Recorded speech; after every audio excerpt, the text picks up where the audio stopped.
I hope not. That's going to happen. Council meeting is called to order. Roll call, Courtney. Councilmember Monahan? Here. Councilmember Redfeld? Here. Councilmember Marquis? Here. Councilmember Maxwell? Here. Councilmember Iverson? Councilmember Peterson? Here. Councilmember Longmire? Here. Councilmember Iverson is excused tonight.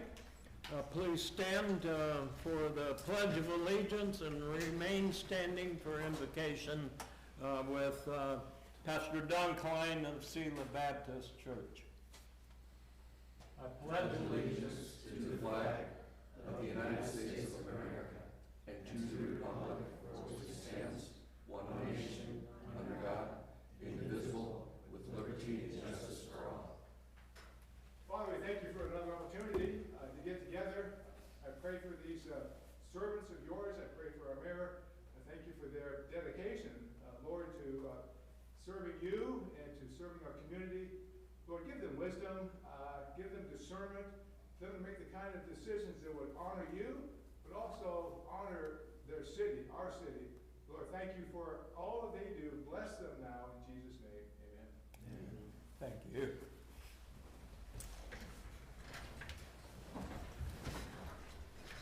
Announcement of changes, there are none.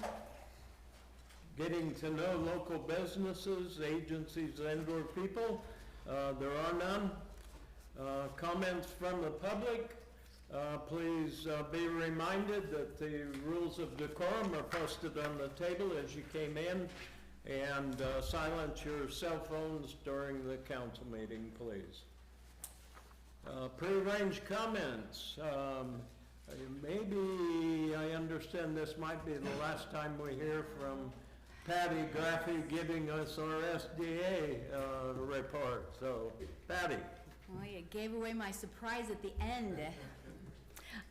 So, good evening, everyone. We had our Selah paddle battle on June 26th and 27th. We welcomed 52 participants in that two-day event. It was windy, but not so hot, so it was a great weekend for competition. We had incredible sponsor participation this year, which allowed us to provide fantastic participant goodie bags filled with donations from area businesses, event t-shirts, Selah Downtown swag. The winners got medals and $25 each gift cards from Yakima State Company. So that was pretty cool. Next year, we hope to add a beginner pickleball clinic so that people can learn the game on Friday and then participate on Saturday. The 4th of July at Carlin Park was super great. It was hot, but it cooled off. That was nice. We had 18 vendors. It's a record for us, partly because we had some politicians that also wanted to give us $100, so we let them. 509 Jumpers returned with an even larger assortment of interactive inflatables and the ever-popular Jelly Ball, and the entertainment by Aphrodisiacs was also great.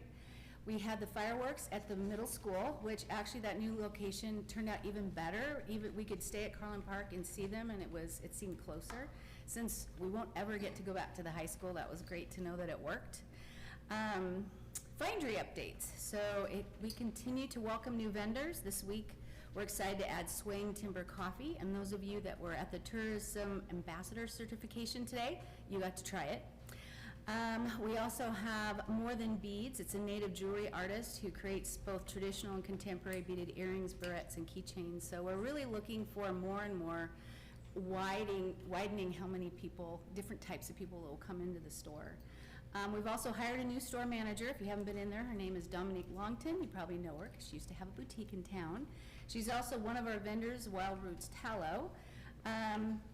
She is awesome. She has made her mark already. She has an eye for design, organization, and if you've seen any of our posts, they're different. They're also as Meet the Makers, so you're going to get to learn a little bit more about our vendors. So be sure to stop by and say hello. Today, we had our Tourism Ambassador certification. Thank you to all of you that came. That was very nice. I'm excited to see that our community will become more knowledgeable about what's going on from anybody that they touch in the city. So I think that's pretty cool. Finally, as many of you know, I will be leaving the Selah Downtown Association on July 24th. It's kind of weird because today is kind of a last day too, because I'm going on vacation until the 24th, so I'll be there one day. I'm going to the Yakima Valley Trolleys. I'll be their first executive director and their first employee in over 30 years. So, as you know, I love the trolleys, and if you've ever been to my backyard, I also love trains.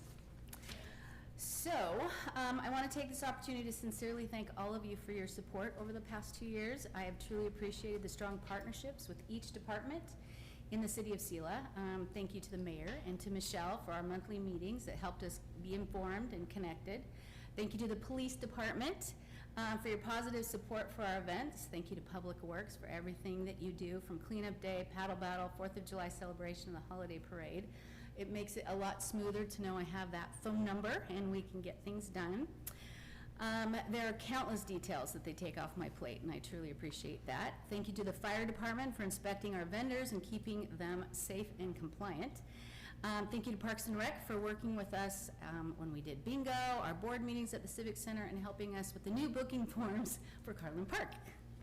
I've learned to enjoy my twice-a-month council little updates, but you haven't heard the last of me. I may not be speaking for 5 minutes, but I probably occasionally will be speaking for 2 minutes. But thank you so much.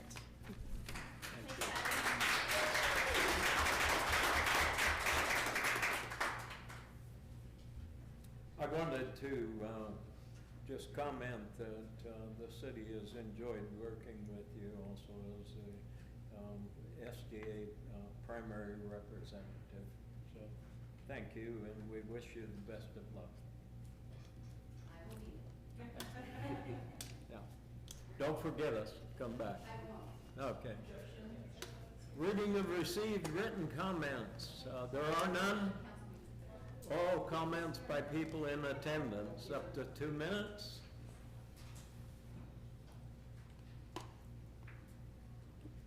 Please state your name for the record. Hey, Lisa Gordon, property owner at 102 East Natchez. I'm gonna need y'all to use your imagination because somebody texted me and would like me to represent them today because they're out of town.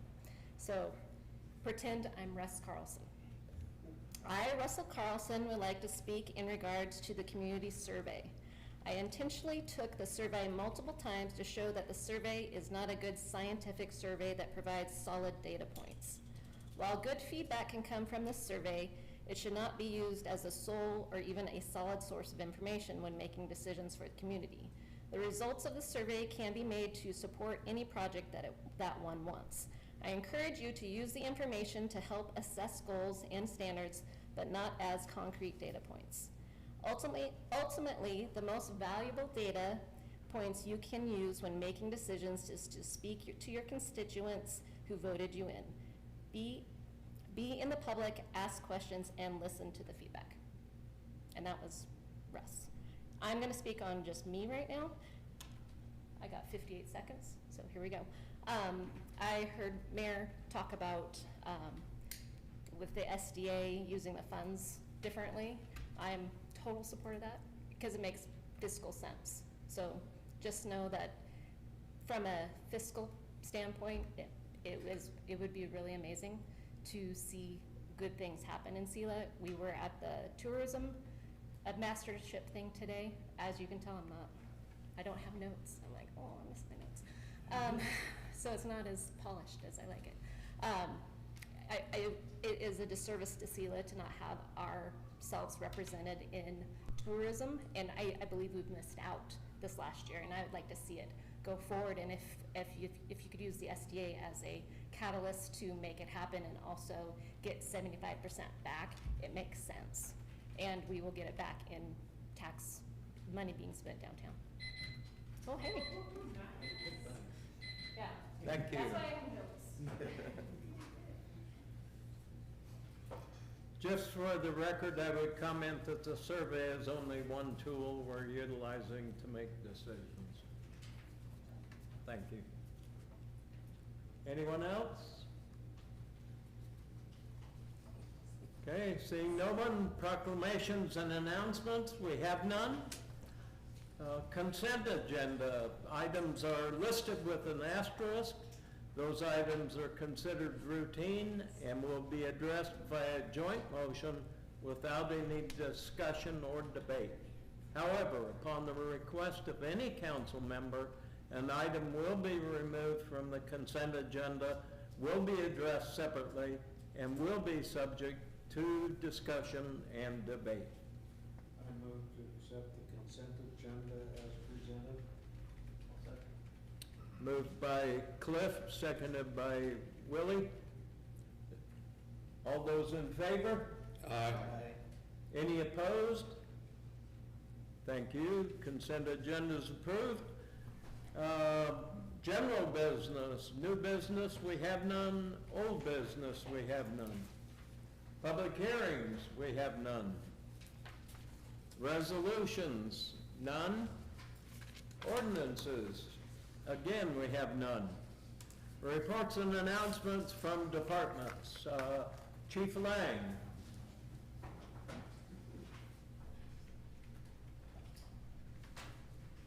Good evening, everybody. Thank you, Mayor. For the report tonight, just keep everybody updated that I'm still working on the radio, or the countywide radio project. The scoring committee is still meeting frequently. Several questions for the vendors, so we're not quite done with that yet. I wanted to thank Pastor Klein, but I think he left, for the use of his property for the large fire we had just north of here a couple weeks ago. We took up his whole parking lot for 2 days, so thank you to them. Otherwise, we've been busy with fires all over the county, not just ours. We don't have any resources out of the area yet on state fires anywhere, but the calls are coming in almost daily. So probably gonna send a truck or two out here in a week or so. So kind of looking forward to that. That brings in some revenue for us. Working on the budget. There's a couple of other large projects that you're aware of at the fire department. The call volume report that I was going to present quarterly, I'll bring at the next meeting, because tonight I didn't know if I was going to get a chance to speak. Just as a reminder, it's going to be very hot this week, so stay hydrated. We've been on several heat-related emergencies over the last couple weeks, so keep yourself safe. And the biggest news of the day is I stepped up. I'm like our PD partners now. I joined this century. So, any questions for me? All right. Thank you. Thanks, Chief. I'd make a comment to thank the firefighters for all the hard work they put in here in the last month especially. I know it's more than just our fires. We got a long ways to go. Right. Thank you. Kim, you thought you'd be last sitting in the corner, or are you hiding, or what? This is your last chance. I was trying to beg for the chair.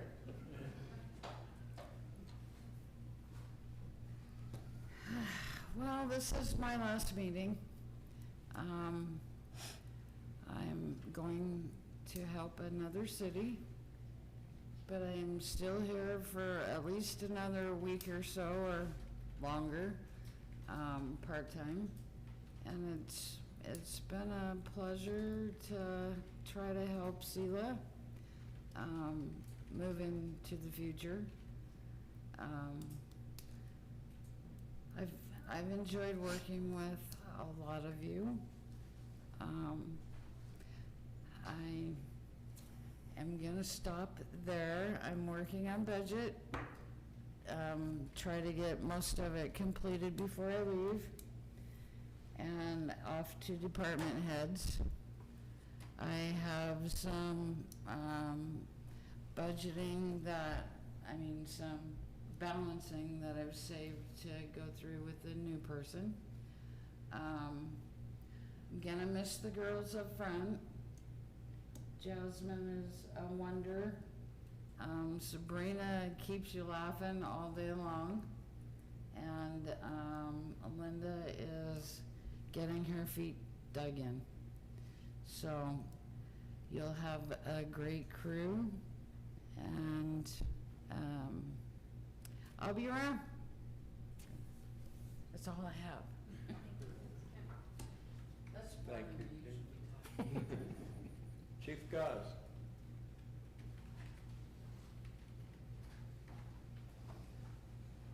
Thank you, Mayor. Thank you, Council. I have quite a bit of stuff. It feels like it's been forever since I got the chance to talk to you guys. A lot of things have happened. I also talked about going over Peregrine, which is a data software system that Union Gap is starting to implement. I don't feel like I could do it justice, so I'm not going to do that today. What I'm going to do is just kind of give you a quick little brief roundup of calls this year for the first 6 months compared to calls last year for the first 6 months. So as far as calls for service, we're actually down calls for service by 181, which is great because we're down 2 patrol officers that we had last year and a lieutenant position. So it's been very nice that's been the case, is that we've had less calls. As far as traffic stops, we're actually up by 60 for the 6 month span. So even though calls have come down, the guys are still out there being proactive. DUIs were down by 1, so pretty regular. Domestics were up 7. Accidents without injuries were up 13. So typically you'd see, with the increase in traffic stops, you would see those accidents typically come down. You don't see that in the non-injury accidents, but what you do see it in is our accidents with injury. So we're actually down 5 as far as more serious injuries. So I'm hoping that those traffic stops, whether it's speed related or moving violations, are helping at least reduce the more serious accidents. We're still getting the little fender benders here and there. Does it say like what the total number of accidents? Yes, so non-injury accidents this year we've had 55 and we've had 1 injury accident, so that's great. And then last year it was 42 non-injury and then 6 injury, so pretty good difference. And like I said, I'm hoping that because we have been stopping for more cars, maybe we're slowing people down, and that's why we're not getting as serious of injuries in those accidents. Hit and run accidents are right on par. We've had 1 extra one this year, and I'll probably talk about that 1 extra one here in a minute. And then, like I said, I just kind of wanted to reemphasize we are down 2 patrol positions, so pretty comparable numbers, but we're still managing. We're finding a way to take care of things. So that 1 extra hit and run accident happened on 6/25/26. It involved Officer Callahan. He was actually the victim of a hit and run accident that resulted in minor injuries to his arm and back. He's fine now. He's back to work, doing very well. His vehicle is not fine and not back to work. It is actually in the body shop, looking at about $3,000 in damage to get repaired. We had help from Washington State Patrol, who actually took care of the accident. They processed the scene. Whenever we're involved, we typically like to use another agency just so there's no bias. And then the county Sheriff's Department came and helped us actually locate the suspect. But the suspect was taken into custody. He was arrested for hit and run, DUI. Unfortunately, he did not have insurance. So that's something we're going to have to deal with, probably out of our vehicle maintenance budget. Another bigger call on the 26th of last month, we had a vehicle versus a scooter accident. So this happened on Pleasant and South First. And what we found, I don't know if you guys are all aware, but there's a new Senate bill, 6110, that went into effect that changes kind of the rules on scooters and e-bikes. We have put out postings on Facebook to try to educate the public, but unfortunately this one, the scooter that was being operated, should actually be registered as a motor vehicle, should not have been operated on the sidewalk. So him going from the sidewalk out into traffic, he was actually the at-fault driver in this situation. The officer felt that getting hit and being injured was enough, so I don't think he was actually cited for that, but he did call and explain the whole situation just so he was aware. 4th of July went well. Carlton Park, we had officers out there. Typical 4th of July, I think we had 20-some fireworks calls throughout the city and all over the county. I mean, people are lighting them off. It's very difficult for us to enforce it when they're popping off all over the city. But the guys were running around and answering those calls as they saw fit. On the 14th, which is today, we had a weapons offense that actually occurred out on I-82. Flock cameras were used, and it located the vehicle in question that was involved in this weapon offense in the northeast area of town. We ended up finding the vehicle at the Quality Inn. Washington State Patrol is also investigating that because that happened out on the freeway. We have everyone involved in custody. No one was hurt or seriously injured. So that was a good outcome for that event today. Kept us busy this morning. Another thing the guys are going through right now is starting this month, the first of this month, we've moved from, we used to use a program called Sector to write tickets. Washington State Patrol, who runs that, is no longer going to be using that. I think they're terminating it sometime towards the end of the year. And they're doing different cohorts throughout the state to be able to get different agencies trained up on it. So we actually did our training last year. So everybody went and had in-person training. And we're moving to a new program called Tracks. It's a little bit different, so we're all kind of getting used to it. But guys are probably going to be on traffic stops a little bit longer, just figuring out, because it takes a little bit longer to write a ticket until they get used to it. So far we haven't had any complaints or anything like that, but they're out there trying to learn this new system and get us on track with the rest of the state. As far as community events, police and fire have been involved in a ton of events recently. I don't know how they managed to do it with all the fires they're out there fighting, but they've given us some help out there in these community events. So we did an event at the middle school. The mayor was actually also there serving ice cream. Did a great job. Got me some, Maui Wowie or something delicious. Thank you. Fire truck was out there with their ladder truck. We had, I was out there, and it was a good way to just kind of work with the community and be involved. We also did a Cop on Top event. So that's, if you don't know or not are aware of that, it's a program that's used to help support the Special Olympics. What we do is, us and fire, we were raised on a scissor lift, and then we had water fights with kids down below. It was a ton of fun. I got soaked, but it was a good time, and I think the kids enjoyed it as well. We also have another event coming up on the 25th of this month. It's going to be at Grocery Outlet, so it's going to be from 11 a.m. until 3 p.m. Fire's also going to be involved in that. I believe we're going to be doing some kind of competition, whether it's bagging groceries or how much food and money we can raise. We're going to be there at the same time, so I know you guys like to come and support them and then support us, but now you got to make a decision at this point. But we'll be there. So typically our annual food drive is during Christmas time. We end up getting a ton of donations at that time. People are very giving during that time, but the food banks have kind of explained that it's difficult with the mass amount of product they get. Sometimes things go to waste, and we don't want that. So they asked us to move it to the summertime, so that's why it's being moved to July 25th. So if you can come out and support that, that'd be great. Personnel-wise, our new records clerk, Kirsten, is doing a great job. We learned she has a new talent that we weren't aware of, that Chief Lang may try to steal her, but we had a male that had dementia that got brought into the police department, and he was sitting out in our lobby. We're waiting for his son to come pick him up, and he was going in and out, smoking cigarettes. He decided to put those out in our planter and lit our planter on fire right next to our PD, but she saw it, luckily. She took a fire extinguisher out there and was able to put it out, and then they sat there with a hose, and I don't even think we called you guys. I recommended they probably call you. They're like, it's not too bad. So I think they were able to put it out, but that's a new talent. So if you need any firefighters, you might look at other options.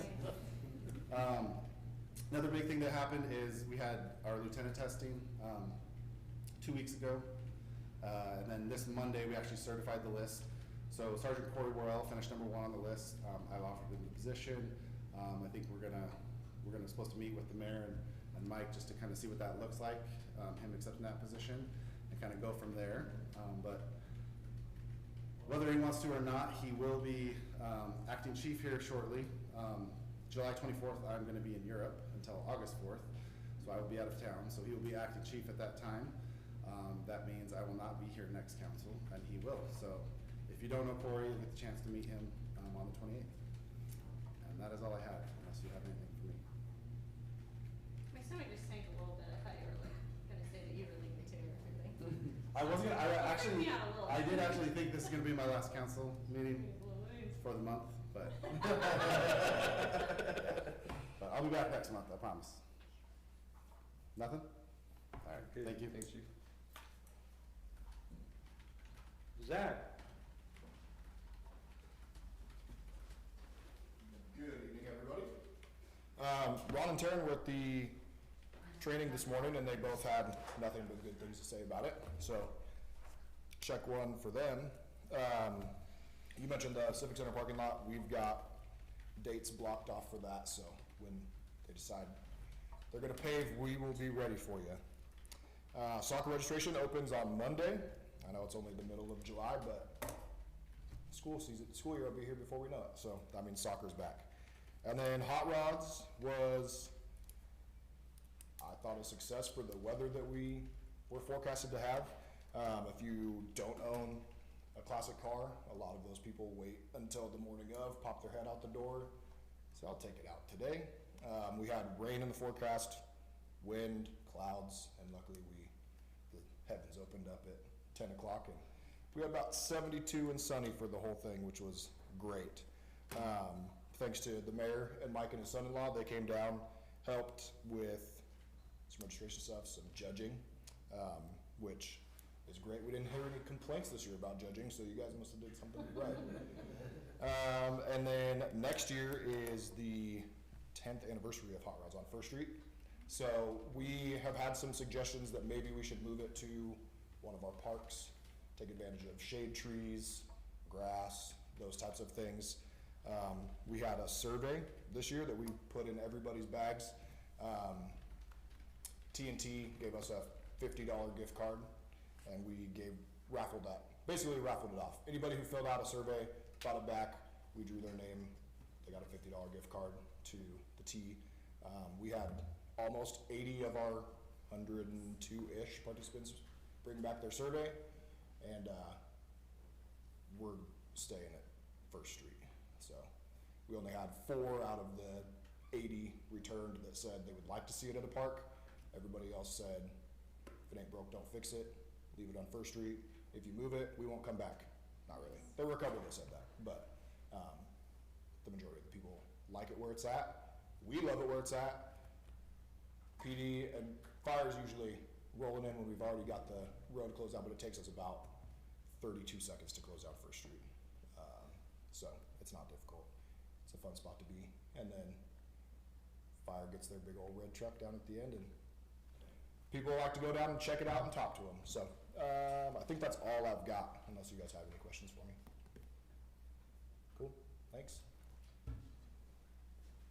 Thank you. Matthew?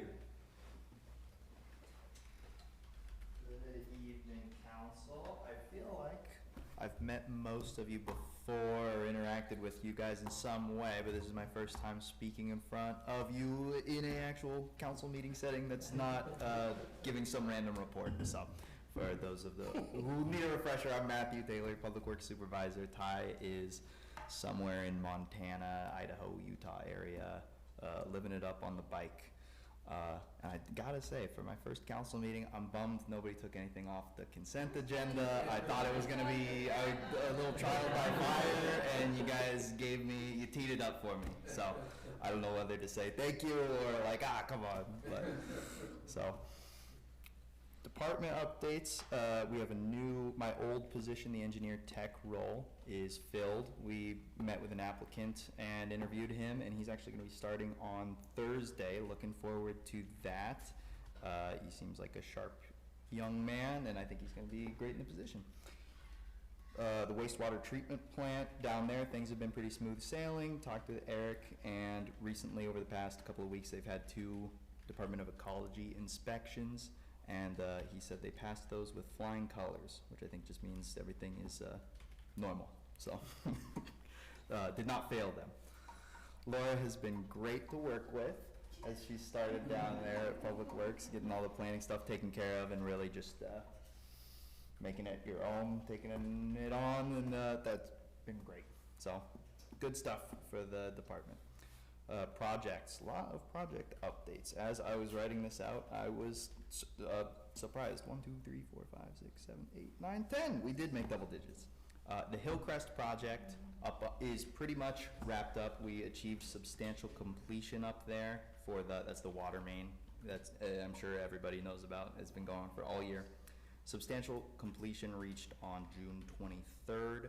Right now the crew's still up there just kind of cleaning up the remaining material that they have on site, as well as restoring a lot of people's landscaping, and anything that really comes up is the last kind of punch list items. Well 9 drilling project, now that the change order that was passed today was to swap to a different drilling method than was originally proposed, with the new drilling method, they're gonna be able to continue drilling. There was some debris falling into that hole, and their existing method of drilling made it so that they couldn't continue with the, basically, it was sloughing in on itself, so they had to get some structures placed in there that'll allow them to continue drilling and clearing that out. So they're gonna continue drilling probably next week, and we should be finished with that sometime next month. The Orchard project, the wastewater treatment plant phase 2 project, and the Civic Center, as of today, that one, are all on ad for construction. So the Orchard Avenue bid openings here at City Hall on next week, Wednesday on the 22nd, with the treatment plant and Civic Center opening bids for those the week after, on the 30th, very end of the month. The Home Avenue project, the First Street resurfacing project, and the First Street intersection project, we are finalizing the construction authorization process with the state, which is always a couple of weeks bouncing back and forth between we submit them documentation, they kind of point back what they want to see changed correction-wise, we send it back to them, a couple more weeks go by, they usually approve it. So we're hoping that those all are with the state currently, and we're hoping that approval for those is gonna start trickling in over the course of the next couple of weeks, so leading up to the next council meeting, hoping all of them, if not at least one or two, have been authorized to go out for construction, and those ones will go out for advertisement as well. A couple of planning projects and preliminary engineering projects going on with Brader Reservoir. We've had some geotechnical and survey done up there just to get a preliminary site layout for the potential new reservoir we'd be putting up there. We're a ways away from actually building anything up there, but just getting the preliminary engineering so we can move forward with applications for that, as well as the Natchez Ave extension or the Fruity Pebbles project, doing traffic studies around that area as well. So same thing, we can continue to justify larger amounts of funding to complete the actual construction. Ongoing and upcoming stuff, I kind of mentioned the applications. Public Works Board application at the end of the month, we look like we might be, or probably will be, submitting for the treatment plant phase 3, so it'd be the brand new treatment plant facility. It probably won't be for the full portion that we're gonna be applying for on that, but it'll at least be a portion of it to try to help a match. Next week, we're hoping we should be able to bring to you guys the crack seal project, annual crack seal project, to try to get that out for ad. If not that, next week, week after. Last time I got to speak to you guys was on the GIS system we were setting up during the council retreat. And I'm happy to let you guys know that's pretty much fully underway now. We've mapped all of our meter boxes in town, which before we had really no record. It was mostly talking to a guy who'd been here for 30 years and could tell you it's behind that tree, no, not that tree, this bush over here, no, you gotta really dig, it's under the dirt, okay, there it is. And then so getting that stuff mapped out so all of our utility crew, especially with the newer crew that we're getting on, I think half of our crews started within the last 5 years, is really, really beneficial. As well as all the other utilities in town too. The meter box was kind of like, let's map this out, let's figure out the system, and now we're already moving on to water, rest of the water utilities, stormwater, sewer, so it's going great. And hopefully hydrants? Hopefully hydrants as well, that's included in water, that is included in water. Other than that, for parks, we've been having a lot of baseball tournaments recently, as we do in the summer, they've been going great. We're doing a little fixing up on the bathroom down there over the course of the last couple weeks at Carlin Park. It was, I believe the term used during one of the events was that the bathrooms there were maybe a little bit scary. So we got a fresh coat of paint in there, redid the floors, spruced them up a little bit, and hoping that they're gonna be a little less scary moving forward. As well as at Carlin Park, the old tennis backboard. It's a backboard wall that was in the south courts in the corner. It was kind of falling apart, and it's the, I don't know the exact name for it. It's the big wall where you can kind of hit the ball and warm up. Yeah, warm up before you actually go out there. It was old, it was deteriorating, it was falling apart, so we actually got a new one out there, got a City of Selah logo out there. If you went to the pickleball tournament, it was up there, it was in the back, it was probably pretty cool, so. Any questions? I know that The was new kind of a field lot. up there below the high school? Yeah. It's looking good. It is. I know the high school's got the whole, I think it's all turf Yeah. going in. It looks pretty sweet. I mean, that's gonna be pretty cool. I Yeah, mean, it's for nice. especially all the, I'd imagine all the high school kids getting to play on that for the first year, that's gonna be pretty sweet. So, yeah, we've been out there, they've been constructing it, kind of meeting with them on site. The school's got a couple of projects that we've been checking in on as they've been working on it. I think I saw some public comment about the board, which is the tennis courts. Kudos to you guys for doing that. Yeah, that was I saw that. Let's see. For as far as like so the jazz part. you Yeah. talked about, so when the guys do go out the field, are they still using like the paper map to just map them better and just stop? So- Or they actually do have like a electronic device where they can go. They actually do have an electronic device. So we have a GPS satellite receiver on a like 2.5 meter stick, which I don't know why I said that. That's just what I know. It's like a 7 foot tall. That's in not imperial, not metric.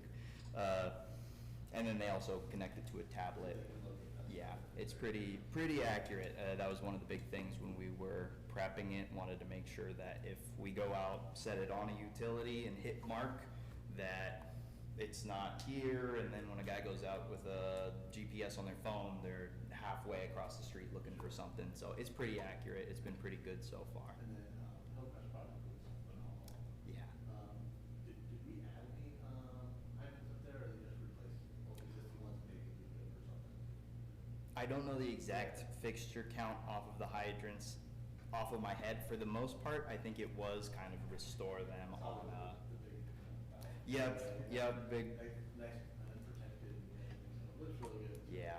They did a really nice job, so I'll relay that. Thanks. It was a, The struggle, that was a big job. it was a long project, and I knew the whole time. We had that public meeting where we met with a lot of the residents who voiced a lot of the, frustrations of the ongoing construction.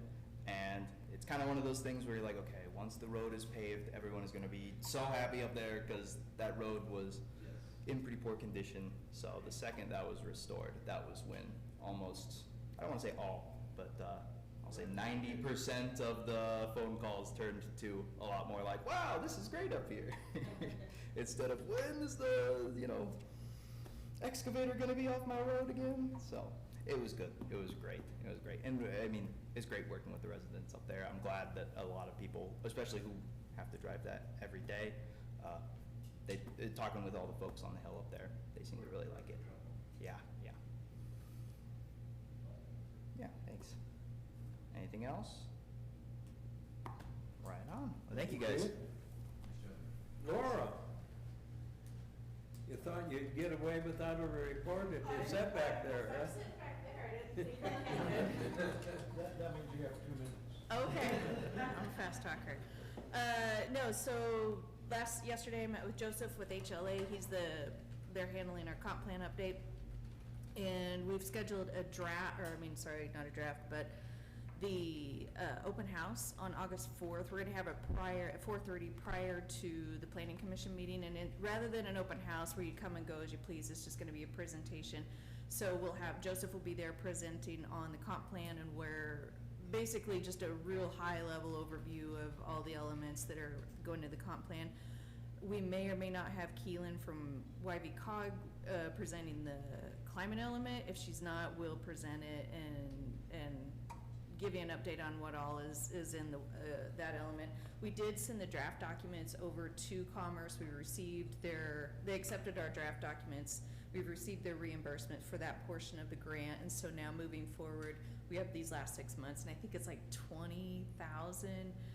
It looks like the state is reducing their grant amount by 1.5%. At least I know that's what happened with Cleellum, and so the original grant amount is gonna just be slightly less. So Joseph's already aware of this, so we'll just adjust the fees accordingly. And the deliverables they've already been submitted, so now we just have to go through the process of the public comment and everything. The one thing that we do want to do with our comp plan, with our, especially with our open house, and is create yet another survey. It'll be a much simpler version. What I had asked Mike and the mayor if we could utilize some of the information, the data that you guys have from the community survey that's already out. Some of it, it's not gonna be decision-making, we're not gonna use it for decision-making, but it's more just, for visioning for the comp plan that we'll build into that. So, but timing-wise, we won't submit or release our survey until after the community survey is done. So they're hopefully to minimize any kind of confusion of which survey is which, although I realize it's another survey.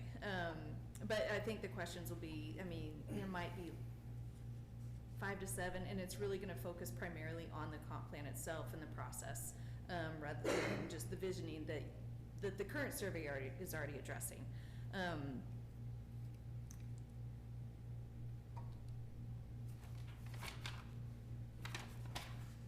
As far as projects that we have, the wastewater treatment plant, that went out for public comment. So it's in the public comment period. The SEPA went out we're just waiting for comments. All those comments were directed to Ty, so if we've received any, I don't know what they are until he gets back.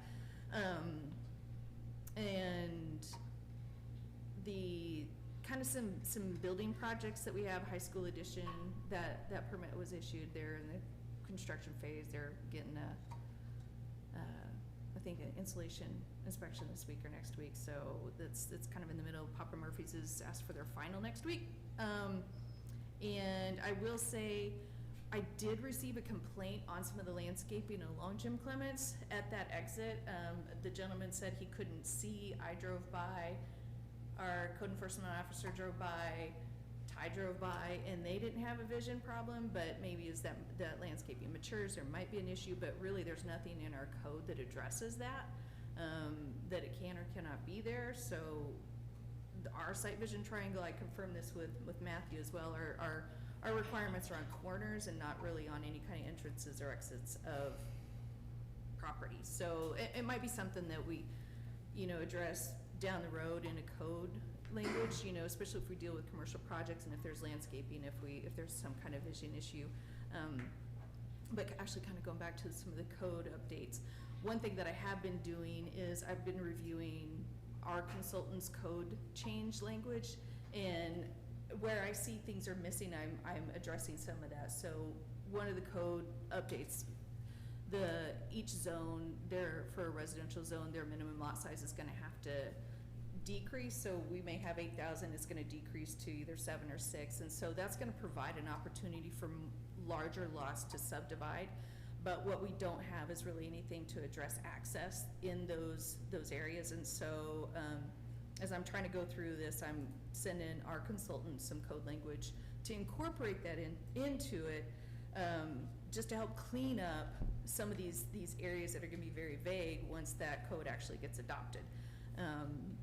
And it's not gonna be major, but we can do that. And actually another issue that I found was the zoning over the Civic Center. So the Civic Center project is going to, that addition is actually gonna be built across property lines, which is not something I can allow, but I also can't do a boundary line adjustment, because if I were to do that, then it would have split zoning. So what, Joseph, what we're also gonna do is just go through all the public property, just to ensure that that we can get the future land use map zoning corrected. So that way, when the new year rolls around, we can actually do a rezone for these, just a non-project rezone for some of these properties, just to clean it up. And then the other thing is I just have a pending long plat. It's an incomplete application currently, so we're just waiting on the applicant. That's it. Do you have any questions? 2 minutes? All right. Thanks. Thank you. Courtney? Hello. I feel like it's been forever since we've met. The only thing I want to speak on is the community survey, which is currently out until July 31st. I actually haven't checked to see how many results we've gotten since the end of last week, so I will figure that out. if anybody wants me to email them how many responses we've gotten, I can do that. This wasn't put out to gain a whole bunch of data and numbers. It will give us that depending on how many people do the survey. But my goal for it was to use it at the council workshop so that we could kind of hear what the public is wanting, what their hopes and dreams are. I don't think that it's going to be used to make big decisions fiscally or anything like that, but maybe just to sort of encourage the council to think outside the box, rather than just passing things here and passing things there. That's my hope for it. I'm excited about it, and yeah, that's all I've got. If you haven't taken the survey, please do. Anybody who lives in 98942 should be taking the survey. It's not only for within city limits. And in fact, one of the demographic questions is, do you live within city limits or outside of city limits? So it's for anybody who has a 98942 address. And there's a poster on the table there when you leave. You can scan the QR code, it's pretty easy. So, yeah. Okay, thank you. David? Wherever you go, there you are. I got nothing else to report. Okay. Josh? The mayor already touched on it. We are moving our LTAC meeting into October. Kate pending, I'll have that to you, Mr. Mayor, here in the next day or two. That's it. Thank you. Liz? I attended the SDA board meeting yesterday, which I always love. I left a little bit early to join the RFA planning committee meeting at the fire station last night as well. We're making really good progress with our RFA draft agreement. We have communicated with the mayor and city administration regarding some edits, and so I think I'm very hopeful that we're well on our way. So looking forward to our next meeting for that. Thank you. Melissa? With Yakima Valley Tourism, I attended their meeting a month and a half ago, and they have selected Jen Harrison as their new president and CEO to replace retiring CEO John Cooper, and their next meeting is going to be July 22nd. Selah School Board meeting was on the 25th of June. They've adopted a district-wide student cell phone policy, bell-to-bell ban, except for emergencies and medical exemptions. There is a statewide ban being proposed. Legislation is currently being written, so we might soon see a statewide ban. Selah School District has hired an assistant principal for Selah Middle School, Jeremy Baird, and Lee Grahams is the new assistant principal at SIS. They have reached their budget reduction goal with a total staff attrition of 50. Projected enrollment loss over the next 4 years is projected to be 262 students, with each student representing about $10,000 each. The turf project at the high school is on time to be completed, and the Wilbur Rep Tech Center, the new CTE facility, is underway. That's all I have. Okay, thank you. Cliff? Well, it seems like a long time ago, but June 13th, we went to Spursa meeting, and we got an update on the permanent shade coverage, which is probably outdated now because we're meeting again next Monday. And so, but those will, they look really nice, and you'll have to wait until next season to see them, because we're not going to close the pool to put them up. Then following week, June 22nd through 23rd through, I don't remember when it was. It was Tuesday through Friday. Roger, Mike, and I were in Spokane at the AWC conference. Lots of thoughts and things. After I arrived, and 3 hours after I got there, and I'm heading to my second reception, I'm thinking, is this what a politician really does? one of the sessions that we went to that talked about community involvement, one of the questions that was posed is how do you get the public to be, to come? And, one of the first responses was to be sure to have food. AWC made sure that there was food. One of the other things, as we met with, other, city officials throughout the state, one of the things that surprised me was when I said that I was from Selah, how often the response was, "Oh, you're with Roger." I did not know that Roger was so well known throughout the state. Nobody said, "Oh, you're with Mike."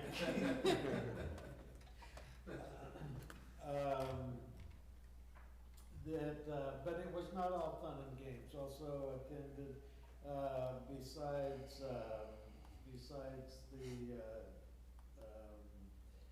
two networking breakfasts and two lunches with keynote speakers, there were also 10 breakout sessions that I attended, ranging from city debt to Open Public Meeting Act and indigenous, I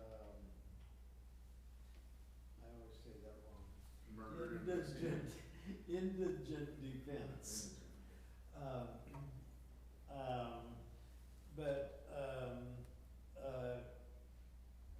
One of the other things, talking to other people throughout the state, of course, everybody's big concern is having money, but I was also surprised that how many, there are that have,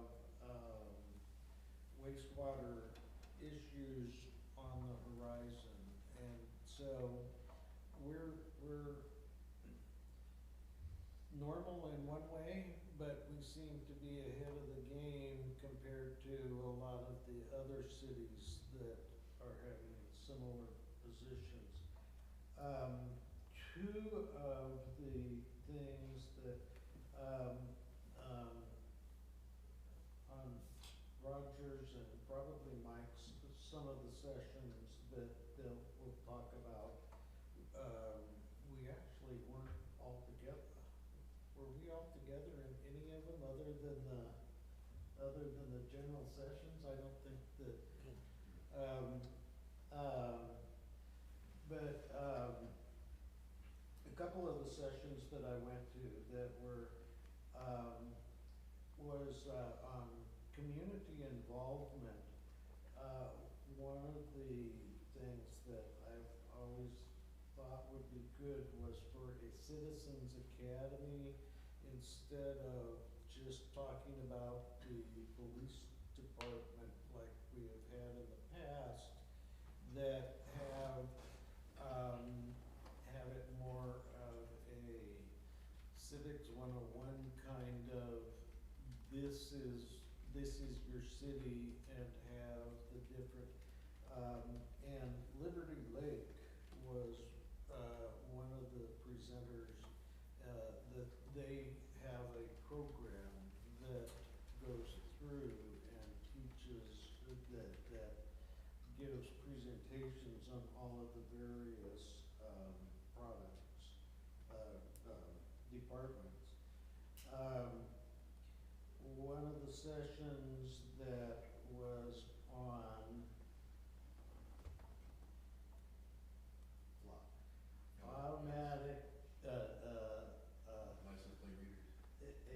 huh? The license plate readers. Yeah, APLR, automated license plate readers. That one of the interesting things that they pointed out there, was more about technology in general, that, that the Public Records Act was actually written in 1972, and in those days, we all dealt with paper. And so now that we're in the digital age, that there are a lot of things that, when we talk about public records, that it's awkward and doesn't fit well.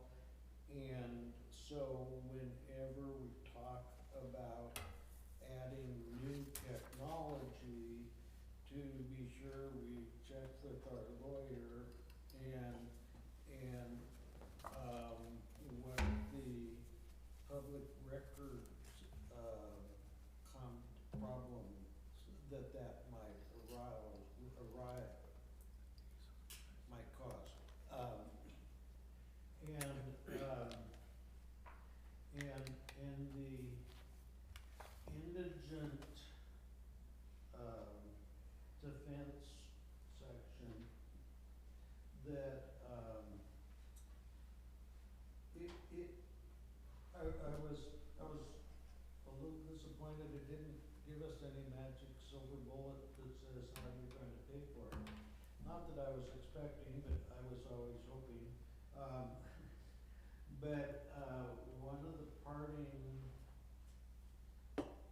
slides on it was, the question is not, can we afford public defense? The better question is, can we afford public safety systems where any part of the system is too weak to carry its share? And that was in reference to when you budget public safety as a system and not to fund police, prosecution, defense, courts, jails, and alternatives as in separate things, just to look at the big picture and how that works with the total funding of the big picture instead of each one of them individually. And I am still, although I started out talking about all of the receptions and the food, alongside all of that fun and games, there's also in a lot of ways information overload that I'm still going through my notes, trying to digest everything. And one of the things that I skipped over because Roger mentioned it in his report that you'll hear shortly, is that one of the general sessions was 13 ways to wreck your city, to kill your community. Very good, and I will be watching that webinar when it comes back up too. And I'm sure that's not all, but I'll stop. Thank you. Whitley? I also attended your first set. Yes, we are, the shades are gonna look really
Thank you. Rob? I have no public report. Does anybody have a question for me? Mike? Good. Also attended the AWC conference. This time I attended classes that were geared towards city management instead of council. So a lot of different types of classes that I went to.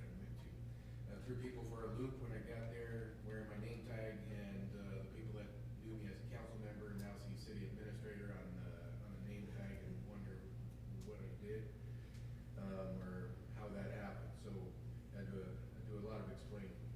The classes that I attended, annexations, of course we get to pick the classes that we want and that are going to be helpful to us and do things better for the city. And so the three of us always try to pick classes that are different so that we can gather as much information as possible. So again, when the annexations, it was about talking about the pitfalls and how to go about new property annexations, which I imagine here in the future, there's none scheduled, but we will be looking at. A couple classes on budgeting, at least on the city administration side, and roundtables discussions with city managers. Took another class on visioning the future of your city, which was okay, but it wasn't real helpful. It's kind of your hope is that you gather as much information as possible, and sometimes it falls short, which of course is reflected on my evaluation of the class. Another one was working with small city staff. It was very informative, and it was also, I was hoping to get, okay, some ideas, what do we do as far as cross-training, that type of thing. There was more so smaller cities that are less well off as us, that were the people that work in public works are also the people that run city hall and that type of thing. So it was interesting to hear some of the different ideas that they had, but unfortunately didn't help a lot. The most informative classes that I attended were evaluating city managers and administrators.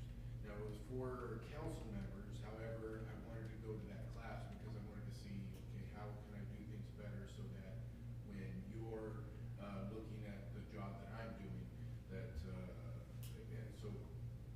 and how I can do it better, and what the council expectations would be of me. So it was actually a very good class, very informative, and it talked more of council manager type forms of government, but it was still very informative. So took away a lot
lastly, at the AWC conference, went to a class on, that was run by the State Attorney General's office, covering archiving and public records, which of course is a major interest for us here. So they discussed, part of the discussion was having people come and help you with archiving your records. And these people were from the Attorney General's office in Olympia talking about this, and so sometimes they say they can do things and you give them a call and it's like, yeah, we really can't. But as soon as I got back, I called our Ellensburg archive location and told them our situation of a room that's adjacent to us here with all these boxes, including the boxes that we have downstairs in the basement. So Friday, there is a group of us here in City Hall, myself, Courtney, the mayor, Sabrina, and Michelle, that will be working with state archivists. They're coming over here and going through all our records, telling us what we need to keep, what we need to scan, what we can just get rid of by shredding, and hopefully have a brand new looking room in there when we're done. So that is happening on Friday. As I explained it to the gentleman I spoke to, and told him about how many boxes we had, he was pretty confident that we'd be able to go through it pretty quick. He knows all the retention laws as far as how long you have to keep payroll records, how long you have to keep different types of records, and so he can just look at it and say, no, that's past 6 years, for example. There's a whole book, and that's why it's so confusing, because there's a whole book of records retention laws, and it tells you how long you have to keep a certain item. So you have to look at it. If you're not familiar with it, you have to look at it, try to figure out what it is, and it'll tell you 3 years, okay, or 6 years, 4 years, 5 years, whatever it is. This gentleman that's coming, that's what he does, and so he's coming to help us, and he's gonna be able to look at it and say, no, 5 years, that's beyond 5 years, get rid of this. So that helps us with the public record stuff, because we don't have to keep it, and so we're gonna be good. Also attended the license plate reader class, very informative. Technology is faster than the way the laws are written, and so that's why all these problems that come up. And the mayor mentioned before, we don't want to be guinea pigs, so we want to make sure and follow the laws as they come out and do the things appropriately. So it became a very politically charged class where people were standing up that were completely against it, mainly with the ICE situation and that type of thing. And so it got out of hand for a little while, and all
today was Certified Tourism Ambassador Training, which is the pin that I'm wearing, the mayor's wearing. And you're gonna see a few other people around the city that are also wearing them.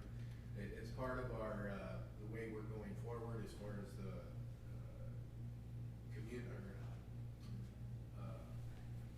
customer service and what, how we're going forward with people that we hire, the new people, have an emphasis on customer service so that we can make sure it's a pleasant atmosphere at work, and then also a pleasant experience for people that come into either City Hall, Public Works, Civic Center, wherever it is. And so this was all part of it. The mayor is actually the one that said that he wanted to have people throughout the city, and so we handpicked people that were the face of each department and took them to the training. Mayor and I also attended.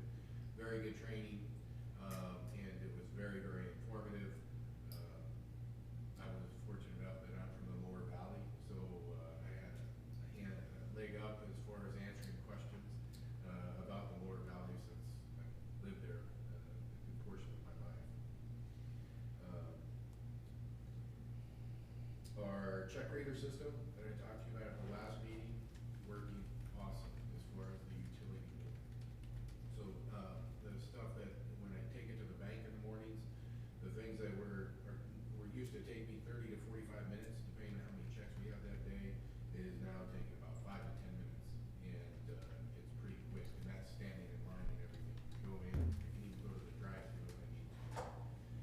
So it is working wonderfully, and even the people in utility billing are loving it because they can put the checks in if there is a discrepancy or something wrong with the check, whereas at the bank they have to do it blindly, trying to figure out which check it was. But here they can input the check, look at the utility bill if there is something, the system kicks it out, and then they can compare it. And so it is great. It is a great time saver. We're now looking at the process of electronic timekeeping, which I had talked to you about earlier this year. Linda and Calderon, our payroll and AP specialist, we met with Andrews Technology and went over their system because we're trying to find something that's going to integrate with Springbrook so we don't have to fight with anything. It'll just go into it. I had checked with Springbrook to see what their system would do since we already have Springbrook. However, theirs do not work with police and fire schedules, and so it wouldn't have worked for us. And they actually recommended going with Andrews. So we met with them at AWC, met with some people from a company, it's ADP. I can't remember what it stands for, but it's another record keeping, and so I'll be in contact with them and get something scheduled so that I can bring it to you and see if it's something that you would be interested in going forward with. Our Hillcrest project, we learned a ton because that was a huge project. The community meetings worked out great. The HOA was great to work with. Out of the community meetings, we had people that requested more information and wanted to have updates, which we've never done before. And so HOA, working with them, we were able to get direct updates every 2 days that got the information. We put it out on Facebook, on our Facebook page, and also our city website. And it lowered the complaints drastically because the people knew ahead of time, okay, on this day they're going to be grading this road or this street, move your cars. All that information went out to people, and it worked out awesome. We've been working a lot with new hires, and I imagine the mayor's gonna be talking about that, so I won't cover that part, but it has been time consuming, and so getting that done has been a great project. It's gonna, the end result is gonna be perfect.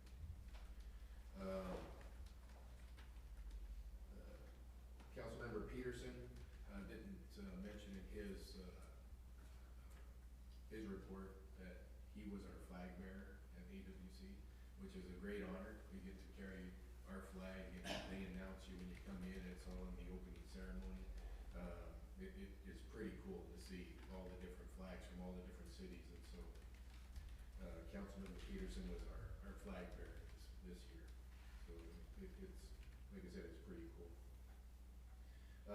Be on the 25th, Saturday the 25th, be out at YTC for the Summerfest. We'll have a booth out there, and I'm also helping with the dunk tank and helping get people. I'm sorry. Helping with? Like, will you be dumped? In the tank? I'm hoping not, but I will be available if need be. I told them or warned them I displace a lot of water, so make sure they have a hose ready to refill it. But I recruited a couple other people already that will have Sheriff Udell will be in there, and then also Commissioner Kyle Curtis. So I recruited those two people. They will be out there and getting dumped. And then it goes to support the gymnasium and the soldiers' activities out there, recreational activities, so that's where that money goes to. Lastly, I want to thank Kim for all the hard work that she put in. I know people probably don't realize, because I was on this side when it happened, but Springbrook is, doing that transition is not easy. Being on the finance committee, I know how much work that Kim put into it. It's amazing that moving everything from Vision to Springbrook, and then having all of the problems that was associated with it, and now that it's working, we have Kim to thank for that. Also, passing the audits. Everyone, federal, state, didn't matter. Kim got us through those. So thank you, Kim, for the work that you did here. It's very much appreciated. That's all I have. Thank you. I won't bore you with the details of the AWC conference. I gave you a 2-page recap that you can read whenever you want of the sessions that I attended. I'd like to point out a couple of things, though, that I did learn up there that aren't really the report of classes I went to, but one is the second handout I gave you, and this was a survey that AWC did, 61 cities representing 22% of the cities in the state.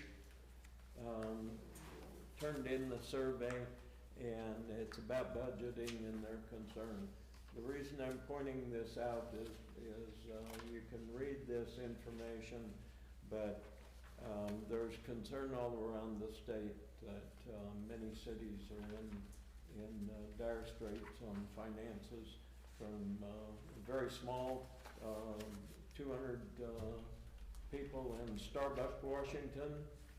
I know where that's at. I've been there. And some by Dayton, large cities that are in trouble financially. Our second largest city is struggling, so that'd be Tacoma. So, it's not unique, but I want people to know that, and then you understand the pressure that's going on for cities that are in favor of the legislation that would bump the property tax from 1% to a higher number, whatever that is. I'm just telling you, it's no longer just the cities on the west side of the state, but it's all of the Tri-Cities, Spokane Valley, Starbuck, a lot of places, very small cities, are very concerned that their revenue is not enough to support operations. some mayors were throwing out the concept that they should unincorporate their city, dissolve that, and let the county deal with it. So, why am I saying all this? Please understand that the AWC position on raising that is they're in favor of it as an organization. So even though I'm on that legislative committee, that's going to be the number one thing that they're in favor of is changing that law. So they're really lobbying real hard. The governor's in favor of it. Virtually every large city is in favor of it. So that's probably something that we'll have to deal with in the future. So they would unincorporate and not even become a town anymore? That's correct. That's, wow. No, don't misunderstand what I said. Yeah. They're not doing it. No, but it's a Just saying consideration. That's something maybe we ought to consider if we can't get control of revenue. So, And you have, cities like Cleveland is Oh, yeah. actually in bankruptcy proceedings. And did you know that Starbucks has a Selah connection? That's brutal. Who it is, one of the community leaders of Starbucks is from Selah. yeah, Charles. Yeah. Wow. The ambassador program, yes, we did choose. We had 8 of the 12 people that were there are city employees. We did pay for that, and it was a huge sum of $30 per person to attend that and get certification. It is an annual certification. I'm not sure, my goal was to introduce people to the concept of the importance of good customer service, and that's the business we're in as a city, is we have to serve the people here. So that was good to go through. Your last chance to view the art that we had in the art contest will be at National Night Out. First week in August, they'll be on the fence. There's only one person that submitted some art that does not want their art back. That'd be me.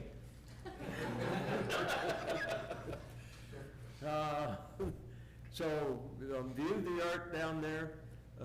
Again, the training center that Mike mentioned that is going on the 25th. Michelle and I'll be out there running the city's booth and utilizing the PD's football toss as an attraction to get people over there and have the survey out there for people to care to take it. I want to talk to close about 2 employees. We have made conditional offers to 2 employees, a finance director, young, not hugely experienced, but he's got a great personality. He's very energetic. He's currently working for the Yakima County Treasurer's Office, and he'll be coming on conditional, I said, on passing their background and reference checks. So they're a little behind on doing those. We thought we'd have them back already today, but it'll probably be a few more days. He'll be coming on the 27th of July, and his name is Carlos Hernandez. The other position that we've made job offer for is for our engineer tech down at Public Works, the position that Matthew held. And we had 3 applicants for that, and one of the applicants dropped out at the last minute, because he decided to go back to school instead of entering the workforce. We chose the most qualified person of the other two, one was primarily his background, very energetic. Both of them are young people. The one that was not chosen, his primary background is in carpentry. And we determined that that wasn't the best fit for the job we need.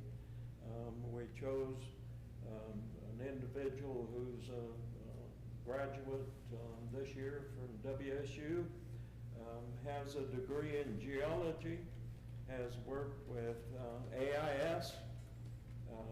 He's very interested in engineering work. He was in a toss-up of which degree he was going to get, engineering or geology. I want to be upfront and tell everyone that this person's name is Ashton Dameron, and it is Michelle Dameron's son. We intentionally, in the entire process, once he applied, we kept Michelle out of that completely.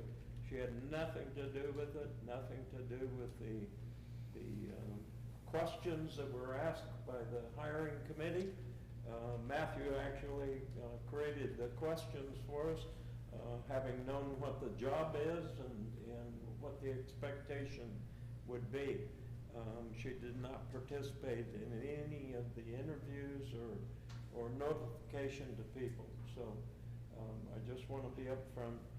I don't see a conflict there at all, but I wanted people to know that and not come back and said you did something under the table or anything. We did not. We were very professional in our approach to hiring that person and not involving his mother at all in the decision process. So just going through that. He will start, he said he could start the same day that he interviewed, but he'll start as soon as we get his background check back. We hope that's going to be, or not sooner than the 16th. We want to make it easy on the payroll break of being the 16th. So if we get it back in the next day or two, he'll start on the 16th. Otherwise, we'll wait until the background check's completed. So, okay. That's all I have tonight. Unless someone's got questions for me. If you're going on vacation, does that mean you're going to skip National Night Out? I actually come back on August 4th. Can we do it during time? Just in time. Yeah, so much. Just so everything else. I'll be back August 4th. So if my flight gets back in time, I should be able to make the event. But having traveled multiple times in the past couple of years, I know that that is not always the case. So I am doing my best there, planning that I won't be there, but I am trying to make a surprise appearance. So I should